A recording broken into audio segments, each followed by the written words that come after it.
Good morning. Praise the Lord. Blessing for Nation મિનિસ્ટ્રીથી હું આપણો ભાઈ સેમ ક્રિશ્ચિયન. ઈશ્વર પિતાએ આજે આપણને આપેલા આજના એક નવા સુંદર દિવસે આપને પ્રભુ ઈસુ ખ્રિસ્તના નામમાં પ્રેમી સલામ પાઠવું છું. આજે આપણે પવિત્ર શાસ્ત્ર બાઇબલમાંથી ઈશ્વરના આ પવિત્ર વચન પર મનન કરીશું. એફેસીઓને પત્ર તેનો 4થો અધ્યાય તેની 3જી કલમ. ત્યાં પવિત્ર શાસ્ત્ર બાઇબલમાં લખવામાં આવ્યું છે, શાંતિના બંધનમાં આત્માનું ઐક્ય રાખવાને યત્ન કરો. हिंदी अनुवाद कहे छे, और मिल के बंधन में आत्मा की एकता रखने का यत्न करो. क्रिस्मा मारा वाला भाइयों ने बहनों, આ વચનની અંદર જે એકતા સંબંધી લખવામાં આવ્યું છે એ એકતા રાખવી એ બહુ મહત્વનું છે. કુટુંબની અંદર જો એકતા ન હોય તો પછી એ કુટુંબ જ નથી રહેતું. પ્રભુનું વચન એવું કહે છે, જેને ઈશ્વરે જોડ્યું તેને માણસે અલગ કરવું નહીં. લખ્યું છે કે એક કરતા બે ભલા. ભલાઓ, આ સંસારની અંદર શત્રુ શૈતાન હંમેશા એકતાને તોડવાનો પ્રયાસ કરે છે, અને આ એકતાની અંદર એટલું બધું સામર્થ્ય છે કે જેના દ્વારા માણસ કદાચ વિચાર્યું પણ ન હોય એટલો મોટી સફળતા તે એકતા દ્વારા પોતાના જીવનમાં મેળવી શકે છે. પ્રભુ ઈસુ ખ્રિસ્તે ગેથસમનીના બગીચાની અંદર યોહાન 17માં બહુ જ આગ્રહ સાથે પ્રાર્થના કરી.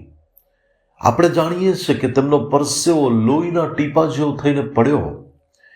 ત્યારે એ પ્રાર્થનાઓમાં એક પ્રાર્થના એ પણ હતી કે પ્રભુ, જેમ આપણે એક છીએ તેમ આ લોકો એક થાય.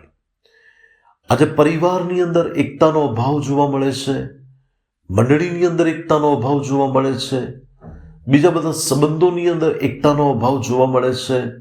સંબંધોમાં તિરાડો પડે છે, લોકો એકબીજાથી મનદુખ સાથે છૂટા પડે છે, એક પ્રકારની કડવાહટ સંબંધોની અંદર આવતી હોય છે. ત્યારે આ પરિસ્થિતિઓની અંદર વલાઓ, બાઇબલ આપણને એમ કહે છે કે શાંતિના બંધનમાં આત્માનું ઐક્ય રાખવા માટે યત્ન કરીએ. એટલે કે આપણે પ્રયાસ કરવાનો છે, પ્રયત્ન કરવાનો છે કે બની શકે તો એકબીજાની સાથે હળીમળીને ચાલીએ, એકતામાં બનેલા રહીએ, અંદરો અંદર વેરઝેર, લડાઈ ઝઘડા, કજિયા કંકાસ ન રાખીએ. પરંતુ જો આપણે પ્રભુમાં એક હોઈશું, આપણે જો એકતામાં રહીશું, તો શત્રુ શૈતાન કદી પણ આપણા પર ફાવી નહીં જાય. આજે શત્રુ શૈતાનના હુમલાઓ કઈ બાબતો પર છે કે કેવી રીતે ભાગલા પડાવવા, કેવી રીતે સંબંધોમાં તિરાડ પાડવી, કેવી રીતે મીઠા સંબંધોને બગાડી નાખવા, કેવી રીતે આજે કોઈ વ્યક્તિને બીજી વ્યક્તિથી અલગ કરી નાખવી. ત્યારે એ બાબતોમાં આજે જે થઈ રહ્યું છે એને લઈને આ દુનિયાનું ચિત્ર પણ બગડી રહ્યું છે, મસીહ સમાજનું પણ ચિત્ર બગડી રહ્યું છે. ત્યારે ભલાઓ, હું આપને કહેવા માંગુ છું કે આપણું પરિવાર હોય કે મંડળી હોય કે પછી જે સોસાયટીમાં આપણે રહીએ છીએ સોસાયટી હોય કે પછી આપણું નોકરીનું સ્થાન હોય, આપણે શાંતિના બંધનની અંદર એકતામાં રહેવા માટેનો પ્રયાસ કરવાનો છે. અને જ્યારે એ બાબતો આપણા જીવનની અંદર હશે ત્યારે એ બાબતો આપણને ઉત્તમ પરિણામ આપશે. લખ્યું છે કે ત્રેવડી વણેલી દોરી જલ્દી તૂટતી નથી, કારણ કે તેઓ એકબીજાની સાથે જોડાયેલા હોય છે, એકતામાં હોય છે, એટલા માટે દોરી નથી તૂટતી. આજે જો વલાઓ પ્રભુના લોકો એક થઈ જાય તો પછી શું ના થઈ શકે. પરમેશ્વર ચાહે છે કે પ્રભુ તેના લોકો એક થઈને પરમેશ્વરને મહિમા આપે.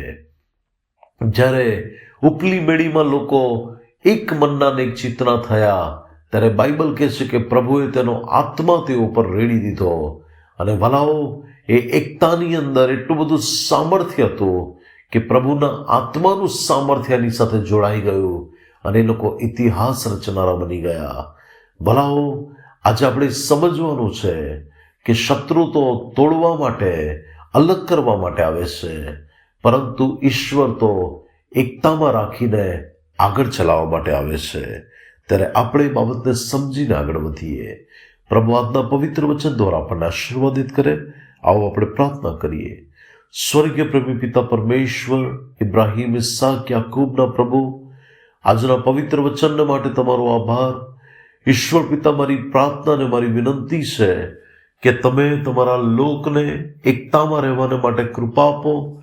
શત્રુ કદી પણ તેઓના જીવન પર ફાવી ન જાય એવી હું પ્રાર્થના અને વિનંતી કરું છું. તમારા બળવાન અને સામર્થ્ય હાથોમાં તેઓને સોંપતા ઈસુ ખ્રિસ્તના નામે પ્રાર્થના માંગીએ છીએ. આમીન. May God bless you. Have a blessed day. Shalom.